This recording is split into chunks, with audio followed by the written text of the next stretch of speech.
एक ही जहरीला धुंध, लेकिन इसके पीछे की कहानियां वो दो बिल्कुल अलग हैं। आज हम दिल्ली और बिहार दोनों को परेशान कर रहे हवा की क्वालिटी के इस संकट को गहराई से समझने वाले हैं।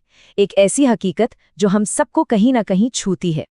सर्दियों का मौसम आते ही ना दिल्ली और बिहार दोनों एक ही दुश्मन का सामना करते हैं, स्मॉग की वो घनी चादर। लेकिन जरा करीब से झांके तो पता चलता है कि साफ हवा की ये जंग दोनों जगहों पर बिल्कुल अलग वजह से लड़ी जा रही है। चलिए मिलकर इस धुंध के पीछे की सच्चाई को समझते हैं। जरा इस चार्ट पर नजर डालिए। ये जो आंकड़े दिख रहे हैं ना, ये वाकई में डराने वाले हैं। ये दिल्ली और पटना में सर्दियों के दौरान एयर क्वालिटी इंडेक्स मतलब AQI के लेवल हैं।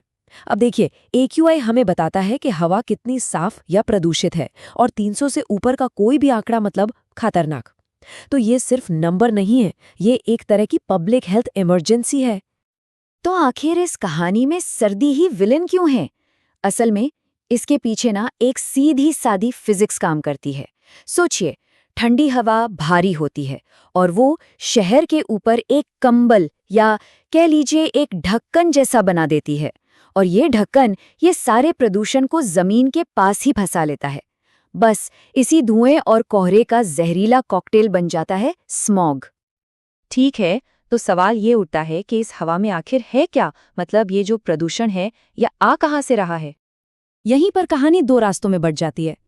दिल्ली की हवा में जहर घोलने की जो मुख्य वजह है वो है गाड़ियां और बड़ी बड़ी इंडस्ट्रीज। लेकिन जैसे ही हम बिहार की तरफ देखते हैं ना, तो तस्वीर एकदम बदल जाती है। वहां के सबसे बड़े विलन हैं ईंट के भट्टे और बायोमास का जलना।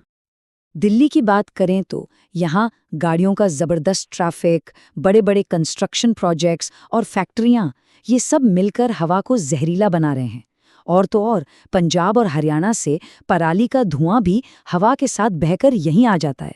और दिल्ली की जो ज्योग्राफी है ना, वो ऐसी है कि कम रफ्तार वाली हवा इस सारे प्रदूषण को एक जाल की तरह यहीं फंसा लेती है। अब जरा बिहार की तरफ रुख करते हैं। वहां प्रदूषण की कहानी एकदम अलग है। यहाँ के जो गुनाहगार हैं वो ज्यादातर लोकल है, जैसे अनगिनत ईंट के भट्टे, बायोमास का जलना, मतलब जो रोज के ईंधन के लिए गोबर के उपले या लकड़ी जलाई जाती है, और साथ में धूल और पुरानी धुआं फेंकती गाड़ियां। ये सिर्फ हवा की क्वालिटी के आंकड़े नहीं हैं, ये सीधे सीधे हमारी सेहत से जुड़ा मामला है। चलिए अब समझते हैं कि इस प्रदूषण की असली मानवीय कीमत क्या है। तो ये जहरीली हवा हमारे शरीर के साथ करती क्या है? जरा सोचिए, हर रोज एक अदृश्य जहर में सांस लेने का मतलब क्या है? इससे सांस की बीमारियां होती हैं, अस्थमा की तकलीफ बढ़ जाती है, और ये हमारे फेफड़ों को परमानेंट डैमेज भी कर सकता है। मतलब ये कोई छोटी मोटी परेशानी नहीं है, ये हमारी सेहत पर सीधा हमला है। और जानते हैं सबसे चिंता की बात क्या है? इस संकट का सबसे बुरा असर पड़ता है बच्चों और बुजुर्गों पर। उनका शरीर इस जहरीली हवा से लड़ नहीं पाता और वो सबसे आसानी से इसका शिकार बन जाते हैं। तो क्या इस समस्या से लड़ने के लिए कुछ किया जा रहा है? जवाब है हाँ, कोशिशें हो रही हैं। तो चलिए अब प्रॉब्लम से सॉल्यूशन की तरफ बढ़ते हैं और देखते हैं कि सरकार और आम लोग मिलकर क्या कदम उठा रहे हैं। देखिए, दोनों सरकारें अपने अपने तरीके से इस मुश्किल से लड़ रही हैं।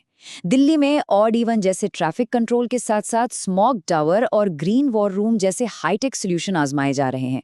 वहीं दूसरी तरफ बिहार समस्या की जड़ पर वार कर रहा है, जैसे ईंट भट्टों की टेक्नोलॉजी को सुधारना, बड़े पैमाने पर पेड़ लगाना और लोगों में जागरूकता फैलाना। लेकिन ये लड़ाई सिर्फ सरकारी दफ्तरों में नहीं जीती जा सकती। असली ताकत तो आम लोगों के हाथ में है। सोचिए, हर बार जब कोई मास्क पहनता है या कारपूल करता है या फिर अपने आसपास कूड़ा जलाने से किसी को रोकता है, तो वो एक कदम आगे बढ़ाता है। ये कदम शायद छोटा लगे, लेकिन जब लाखों लोग एक साथ ऐसे छोटे छोटे कदम उठाते हैं ना, तो बदलाव को कोई नहीं रोक सकता। लेकिन ये छोटे मोटे उपाय ये काफी नहीं है। अगर हमें साफ हवा वाला एक परमानेंट भविष्य चाहिए, तो हमें बड़े सिस्टमैटिक बदलावों के बारे में सोचना होगा। तो कैसा दिखेगा साफ हवा वाला भविष्य? ये रोड मैप हमें उसकी एक झलक देता है। जरा सोचिए, ऐसे शहर जहां सड़कों पर शांत इलेक्ट्रिक गाड़ियां हों, जहां घरों और ऑफिसों को बिजली, सोलर और विंड एनर्जी से मिले। ज्यादा पार्क और पेड़ों के बारे में सोचिए। ऐसी इंडस्ट्रीज जो सख्त नियमों के अंदर काम करे, और एक ऐसा मॉनिटरिंग सिस्टम हो जो हमें खतरे से पहले ही आगाह कर दे। बस यही वो भविष्य है जिसके लिए हमें मिलकर लड़ना है। और ये सारी बातें हमें एक बहुत बड़े सवाल पर लाकर खड़ा कर देती हैं कि हमारे आसमान को आखिर साफ कौन करेगा? क्या ये काम नई टेक्नोलॉजी करेगी या फिर असली समाधान हमारे रोज के रहन-सहन और आदतों में एक बड़े बदलाव से आएगा? शायद जवाब इन दोनों में से कोई एक नहीं, बल्कि दोनों को मिलाकर ही मिलेगा। सोचने वाली बात है ना?